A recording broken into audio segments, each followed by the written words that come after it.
Hey everybody, back again, and today we're going to be making about a 1/4 inch square die for the Treadle Hammer.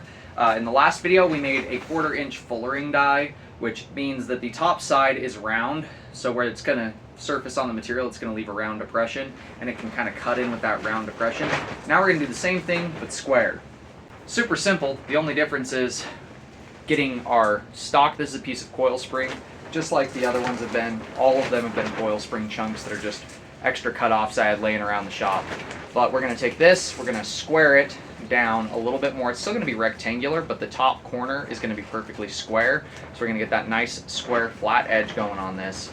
We're going to turn that into the shank like we do, and then yeah, weld it all together and have another tool. So let's get this turned into a shank, let's get this turned into a die, and get it slapped together.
Previous videos I didn't really show how we weld these together, so I'm going to kind of show you how these fit together.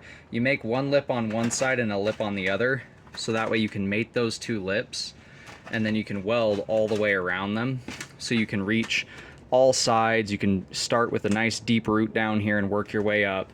You can weld all sides around here and get the whole thing welded up nice and solid. So that it's almost like when you're forge welding, making two lips and then forge welding them together. But I'm basically just doing it like this so I can get as much surface area welded as possible, since this is going to be going underneath that treadle hammer, and that treadle hammer's got quite a bit of oomph on it now. After the recent upgrade that we gave it, that treadle hammer is kicking major butt. And when you're welding up, there are only two things you need to be concerned with. These two surfaces being mated well together, and this angle being roughly straight. You can always take it to the vise and twist it straight at the base here, but you don't want to have to do that if you don't have to, because that can mess up your welds, and it can mess up kind of how they adhere to one another. And you want the shank orientation and this orientation to be roughly close. You can see it leans down a little bit, but that's fine. Once it's welded and we heat it up in the forge, we can just tap this so it sits perfectly underneath the hammer, and then cool the whole thing, and we'll be solid. So let's go ahead and get this welded together.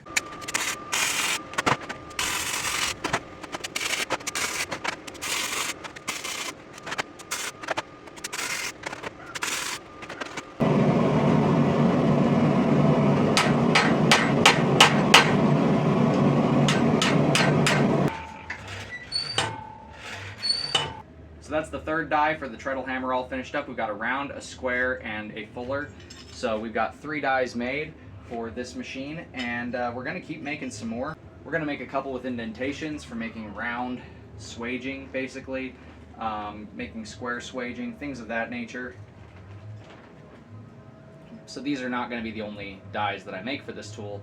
This tool will have many, many, many dies, so it has many, many, many uses, because the more use I can get out of this machine, like I've said before, the more I can save this shoulder. But that does it for today's video. If you guys liked what you're seeing, do me a favor, do that thing right there. And until next time, God bless. Stay sharp out there. If you're looking for a custom hand-forged object like a knife, sword, polearm, or whatever, check out the Etsy store. Link will be at the end of the video. There is a playlist for all the stuff Treadle Hammer related on my channel. So if you're looking for just the Treadle Hammer stuff, go to my channel, go to playlists. You'll see it there. I'll see you guys in the next one.